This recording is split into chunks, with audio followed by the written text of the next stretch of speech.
I saw my kid and it sparked something in me where I wanted to double down. And so I'm like going on this insane kind of work sprint, and it's really changed who I am, and it's completely shifted my life view.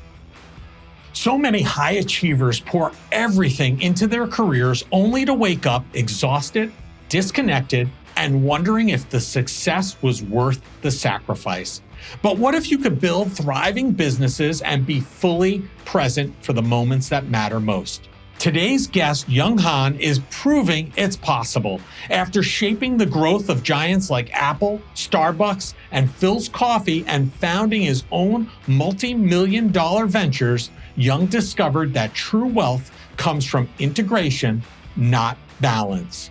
Through his hit show, The Girl Dad Show, he's inspiring a movement where leadership, fatherhood, and joy coexist. This is the Midland Money Mindset, where we turn ambition into alignment and redefine what it really means to live a successful life. I'm Larry Sprung, your host for the Midland Money Mindset and founder and wealth advisor of Midland Financial. Let's dive into the show. Well, I am super excited to have Young Han today, an accomplished entrepreneur, fractional COO and CFO, and a devoted father, not necessarily in that order, depending on where the day goes. But thanks for joining us today, Young. Larry, thank you so much for having me. Excited to be here. Yeah. So listen, I think, and our listeners really believe that the entrepreneurial journey is so exciting. And we'll talk a lot about what you're doing today. But before we dive into that, can you share with our listeners a bit about who you are and what your path was to, entrepreneurship? Because we always find that fascinating. Yeah, so at the core, I do fractional finance and operations for companies that need to basically punch above their weight class. And so what we're finding is that you can hire someone that has a lot of depth of experience for a fractional cost, where you might not be able to afford a full-time CFO or CO with a lot of experience and bench strength.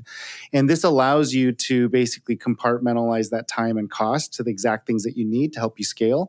I like to joke that you can hire someone for $80,000 that, will take a year and a half to do what I can do in 3 to 4 months, just because I've been through the ringer multiple times, and I just know what needs to get done very quickly. And so that's what I do at the core. And that has allowed me a lot of really great opportunities to build and invest and buy other businesses and apply those same skill sets to help scale it. And so what makes me a little bit unique among other fractional outsourced finance and operations folks is that I'm not just doing that as my core business. I'm also a business owner.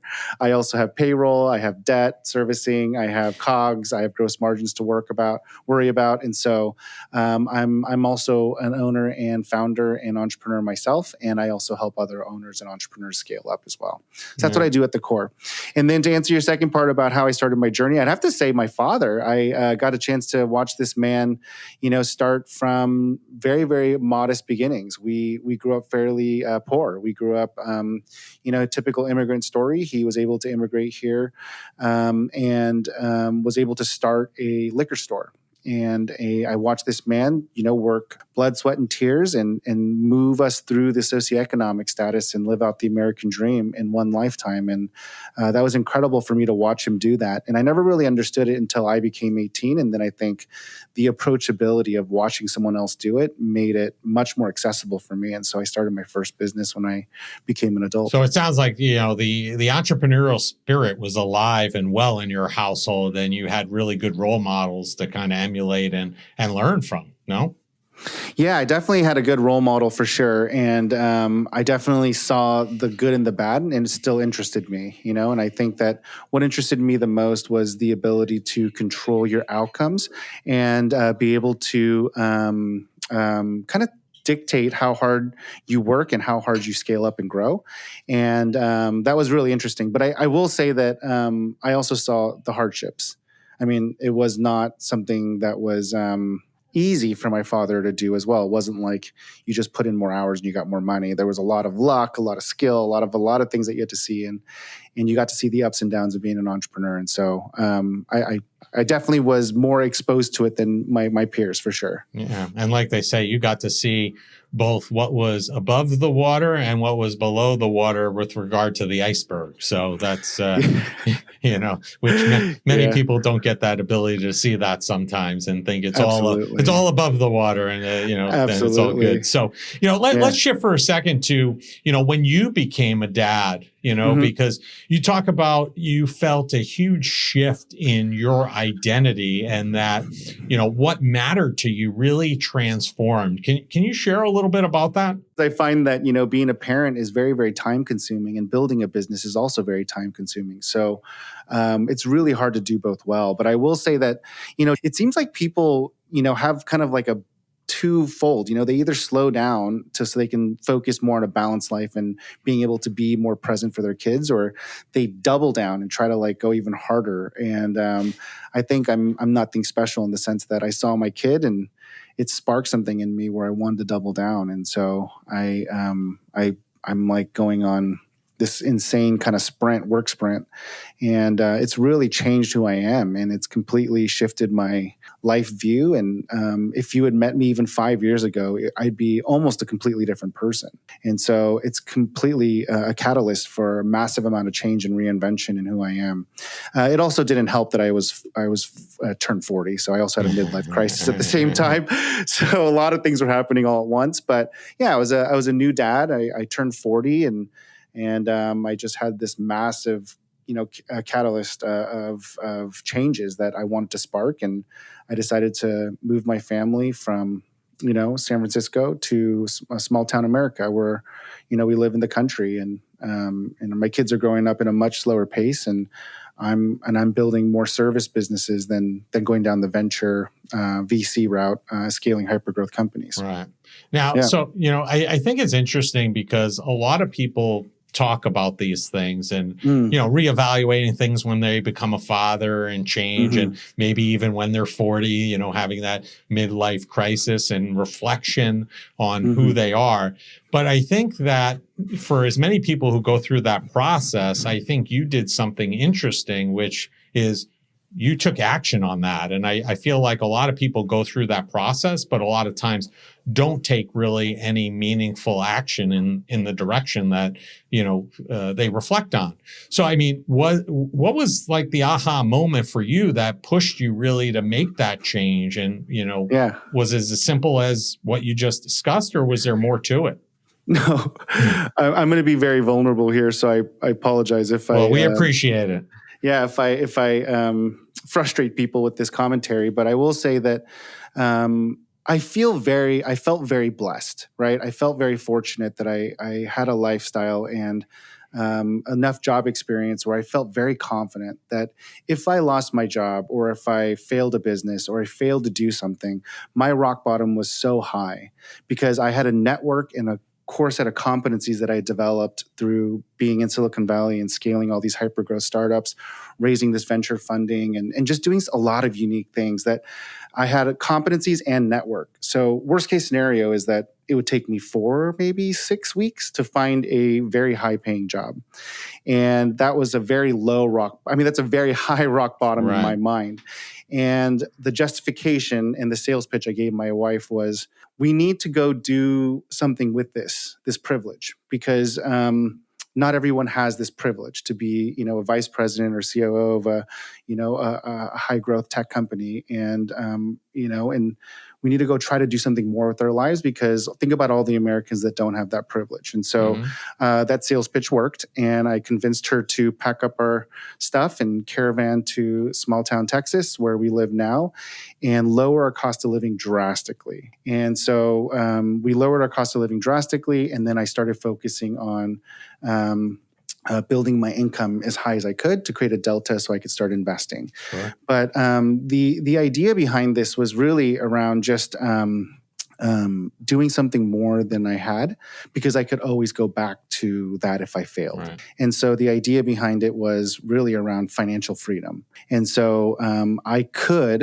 and it's kind of funny that we're on this podcast about financial planning, but I was talking to my financial advisor, and he was mapping out, my career path. You're making good money, you can set this much aside and do that thing. And I'm like, okay, that makes sense. It's a good life. And it's like probably what every American does. And you go through this. And I just said, what would it cost if I paused that for 5 years and went ham and try to go build a lot of cash flowing assets and then came back to it. And we did the math and the forecast, and it was impactful, right? But it's less impactful than if you started financially saving, when you're in 20s and 30s, because I'm, pushing 45 now. And so I talked to my wife and said, hey, let's throw the kitchen sink at this. Let's go try to build as many cash flowing assets as possible. And then we can jump that up and then try to create financial freedom for ourselves and try to semi-retire early. That was the goal. Yeah, and spend more time with our kids. Yeah, amazing stuff. And, just some key takeaways that really resonated with me. Well, first and foremost, thank you for being vulnerable. I appreciate that. And, I reflect on what you said, and it's similar to, a little bit similar to my journey, because when I started in this business back in, the late 90s and then started my own firm in 2004, I'm very grateful for the fact that I did not have to build it and scale it very quickly. And by design, I created a lifestyle practice so I could be at home with the kids and be able to spend time with them and go to their games and their practices. And then when they left the nest and my older son went to college and my younger son went to boarding school, that's really when we kind of put the fuel to the fire. And I love that. Yeah. And, I'm very grateful, like you, that I had this, similar ability to be able and be in a position to do that. Because like you said, not everybody is. And, having that network, as you mentioned, I always talk about your network is your net worth. It can get you a job. It can get you an opportunity. It can get you a business. So, a lot of alignment there. And, it seems like you did a lot of this also because of your family. And, where do you think that you got this really strong drive to be present as a dad? Where do you believe that came from? I think it was just like an emotional response I had when I had my first kid. I just looked at this thing and I'm like, oh my gosh, this thing is like incredible. I feel like just this. It's hard to explain, and it's so cliche, and I still say it anyways because I don't really care how cliche it is, but because it's true. Like, you don't really understand how much you can love something until you have a kid. And I will tell you, like, there's so much more room to love, and it completely like envelops you, and the capacity for pain and sacrifice and commitment completely changes. I mean, I don't know how else to explain it other than like it really broadens your scope and plate on what you can hold, both on the love side, but also on what you're willing to sacrifice for this creature, Yeah. And so I think that's really what happened to me. It just completely shifted it. But the problem was that I started to lose myself in focusing on my kids. And I realized that I also needed to make sure that I was also a good human, because I didn't want them to grow up thinking that they were the only things in the world that mattered, because I felt like they would grow up thinking the world is a really misguided place. Right. And I had to, role model the behaviors of what I wanted them to be like, so they can benchmark against it. And so that's the whole idea of like, how can I be someone that I want them to be like, versus just like being the best parent that I think that they need, because I accidentally did the thing where I did the opposite of what my parents did, and trying to be super present. And my dad wasn't very present because he was busy building business, Right. But I realized that like by my dad building business, I watched him be what he was, right? Versus like him telling me what to be like. And so I realized that I had to be the human that I wanted to be them to be like, versus telling them. And so I'm still in that design phase. I don't know. It sounds like you're more veteran in this, so I could probably ask you more advice and questions. But how old are your daughters again? 6 and 8. Yeah. So my kids are 19 and 22. So I'm at the point where we talk to our 22-year-old and apologize for him being the experiment, because there was no handbook. We didn't know any better. And if your brother had it a little bit different or easier, it was probably because we were screwing things up, and it had nothing to do with you, Totally. But that's great. It's an interesting dynamic. I know. I mean, I could ask you the same question. I love that you guys went in reverse, because you guys slowed down to basically spend more time with the kids and be there for all the stuff. And then once they left, now you're going bigger and diving deeper into your business, which is fantastic. And I love that. And for me, I think that that was a decision I could have also made too. And I started down that path my first year. I optimized for hourly rate, essentially. And so I started to basically hone my skills to provide these services at a higher hourly rate, build operating systems to scale it, and spend as much time as I could with the kids. And then I read this. This is why you should never read, right? But I started reading these research papers saying that you spend 90% of your time with your kids in the first 18 years of their life. Right. And then especially for dads and girls, dads and daughters, there's natural progression of needs and relationships. And again, I'm not absent. So I'm not saying that I'm an absent father. I'm very active in my kids' lives, but they will go through this phase where they're much more in tune with their mom, learning how to be a woman and all those things, up until about 9 or 10. And then around 11 o'clock, it's 11 o'clock, 11 years old in their teens, they switch and they become very close with their dad. And if this is nature and this is natural and this is normal, anecdotally, it shows that this is kind of like how things work. How can I take advantage of that? Sure. Right? How can I take advantage of that by being able to spend even more time with them by being somewhat financially free? And so that's how this whole 5-year sprint came up. So let me maximize that timeline and show them what it's like to go strive for something bigger than you. Show them what it means to go sacrifice for something, that you want that's incredible. And then hopefully if I pull this off, I will be a lot more free, both financially and in time, when they're ready to, there you go. Bond with me. And that's the plan. I mean, I'm on year 4 or 5 of this. And so we're very close to, actualizing it, but we'll see if I can pull it off, right? We'll have to circle back at the end of year 5 for sure. So, one of the things I've heard you share about your daughters are how they're very different, Yeah. What advice do you have for dads when it comes to understanding how to parent your child to their personalities? Because, they're all different. I will say that for me, what's been really critical is learning how to listen and being more aware of the situation that they're at, and then trying to make sure that I instill the core things that I want to instill and not worrying about all the other stuff. So like trying to focus on the 10 or 12% of things that I think are really important, and then just kind of adapting to their needs on the other stuff. And for me, and if you don't mind me sharing, the most important things are really around how to set boundaries for yourself, how to build really good relationships. And it's not just about pleasing everybody. It's about saying, hey, what you like and what you don't like. And it's okay if people don't like it, because I think I wasted so much of my life trying to please everybody. And now that I'm like older and wiser, I just kind of do what I want to do. And people that don't like it naturally fall away. And people that like it naturally get attracted much faster. So it's a much more effective way to, find your place, find your community, find your clan. But it's also a much faster way to grow your business. Because people that are in line with your thesis and motto and your values will naturally be attracted to you, right? And just a faster process. And so really trying to teach my kids how to draw boundaries just as much as articulate what they like. And then the second thing is to also just have resilience, because my youngest is so shy and emotional, where my oldest is delusionally confident. So my wife jokes that my oldest is like me, and I joke that my youngest is like my wife. But just trying to keep them tough, right? Trying to keep them tough and resilient and okay with hardships and failure, and helping them move through things when they fail or suck at something. Yeah. At the end of the day, they're going to have to, you're going to have to launch them out in the world, and they're going to have to handle disappointment and challenges all the time. So you just make them better for it. Imagine a relationship where financial conversations don't feel stressful, but actually bring you joy. We've designed a guide to help you have positive, meaningful money conversations with your partner. This isn't just another budgeting tool, it's a roadmap for building trust and connection. So if you're ready to start a joyful money journey with your partner, go to Midland.us/couplesjoy and download your free guide. Transform your financial future together, starting today.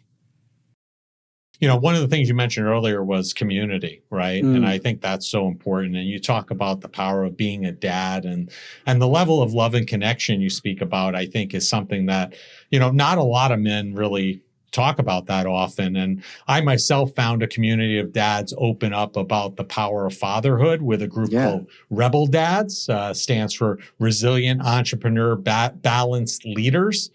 dads.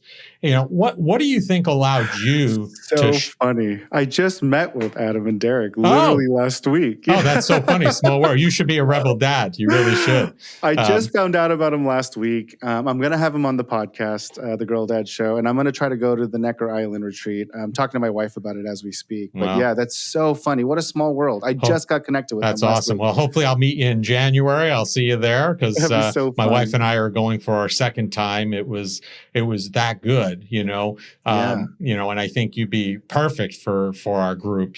What do you think allowed you to shut off the norms and block them out and kind of open up about these things, and your emotions when you became a dad? I think that it just became natural for me. I've always kind of been a learner and very open to adapting and trying things, but I think it happened very organically for me. And I mean, I'm still learning, right? I mean, I think that my mentor said the funniest thing to me because, recently, a couple of years ago, I approached him and said, "Hey, Tony, I think I'm a grown up now because I just don't care what people think about me. I'm in a state where I just want to do what I want to do. If you don't like it, it's okay, and I just move forward. I think I'm a grown up now." And he's like, "No, you're not a grown up. You're a grown up when you realize no one ever cared about you to begin with. You should just do what makes you happy and live your life. Right. Everyone's too busy. Don't worry about it. Just live your life and be happy." And I think that was really powerful for me, and it really increase the velocity towards this kind of transition into just being more open and transparent about who I am and what I want and what I feel. And part of that is just being a great dad for me. I think it's really, really important. And I want to do the best job I can at it because it's one of the most important things to me in my life right now. So rewarding. I mean, do you think that realization has been the motivator for you to be able to break through that silent dad legacy that's kind of out there, or do you have other advice for those who might not be in a position, might have young kids and not feel comfortable sharing their feelings? I mean, what do you think's been the unlock or should be the unlock for people? Well, I think that I think about it more as like an evolution of parenting, and so I look at my grandpa and I look at how he raised my dad and their relationship. And then I look at my dad and how he raised me and my relationship. And I think that there's a lot of evolution that my dad took on to be a better father, right? And of course, granted, there's a lot of things that needed to happen for him to even have that evolution. He had to have a higher standard of living. He had to have a little more ability to not worry about just food and shelter, right? He had to have that, the Pavlov needs covered. Maslow's hierarchy. Yeah. Oh, sorry, Maslow's hierarchy. Yep. Sorry, thank you. We talk about hierarchy. that in the financial world as well. Like if you don't have the baseline financial needs, it's hard to start thinking about college savings and building businesses and things like that. Exactly. And so I think my dad was able to provide that for me at a much higher level, right? So he gave me a better jumpstart to go do that. And that allows me to be a better father. And so for me, I think it's more just natural progression and an evolution of, dad to dad to dad, and just trying to improve for the next generation. And I hope that my kids will grow up thinking, that he did the best that he could with what he had. And I just need to evolve from here and provide a better parenting experience for my kids and so forth. Like I do, I have a lot of empathy for what my dad did for me, Sure. and a deep understanding of why he sacrificed so much to provide this life for me. And I know it wasn't easy, and right. Now I didn't think so when I was younger, but now I have a huge amount of empathy and respect for what he's accomplished financially and professionally, and knew that it took a lot of sacrifice for him to do that, and then be able to provide a better launching pad for me. Yeah. Now, talking about launching pad, 4 years ago, you launched the Girl Dad Show, a professional parenting podcast. Mm-hmm. What was the impetus? What was the catalyst for that? And what's the goal for your audience? What are you looking for them to gain from, tuning into you on a regular basis? Yeah, so that's a really good question. So the simplest answer is that I wanted to be a great dad. It literally kind of invaded my life having this kid. And when I looked at my first kid's face, I was just like, I just want to be the best that I possibly can be for this thing, and I just want to love her to death, and I want to be the best that I can be. And, after a certain amount of time, things started to level out and started to normalize a little bit. And that new boulder in my life started to take shape and things started to adjust. And what kept coming up was my love for making money. I mean, I love it. It's like, I love it. I love the act of business. I love the act of transaction. I love the arbitrage of value. I just love the art and science of making money. It's one of my favorite things to do. And how do I do both at the same time was the question I had. So instead of like trying to figure out a way to sacrifice one for the other, I was like, how do I make both of these loves a reality? And I was sitting there pondering, trying to like figure it out, whiteboarding it, doing all this stuff. And I'm like, why am I spending so much time doing this? There are way more successful people than me with great kids out there. I should just start interviewing them and asking. So I interviewed about 9 people, and I interviewed a venture capitalist, a private equity fund. I interviewed a government official. I interviewed tech founders, unicorns, just a bunch of people that I knew in my network that were super successful. And the answers were crazy. Like just so different, right? Some people outsourced everything but the relational stuff. Some people slowed down their careers to go do this for 5 years, and then they stepped on to your path, I mean, just you got the whole gamut. And what was really interesting was that there was no wrong or right answer for me. It was really just fun for me to hear how people thought about it, and they made these adjustments and they changed their inputs to get these different outputs. And I started sharing it with my friends, and everyone had all these visceral, emotional opinions about it. And I'm like, oh man, I think I have something. So one, it's just been a really great way for me to learn and evolve my perception and perspective on being a dad and a businessman. And then two, I just record it to document the process because I think that it can help so many other parents out there that are struggling with this concept of, living for yourself and being a professional while also wanting to be a good parent. And that's really what the show is for. It's for people that love making money and building business, but also love being a parent. Sure. And that's really what it's for. Yeah, great stuff. Great stuff. Now, this one I have in here, and it might be a little controversial. It might upset some pet parents because I know you mentioned earlier you were a pet parent before you had your girls, and I'm kind of curious about this. How did having your first child, Lily, affect your feelings about being a pet parent? Did that change anything, like your expectations, or was it, hey, it was great while it happened, but now my direction is a little bit different? How did that work out for you?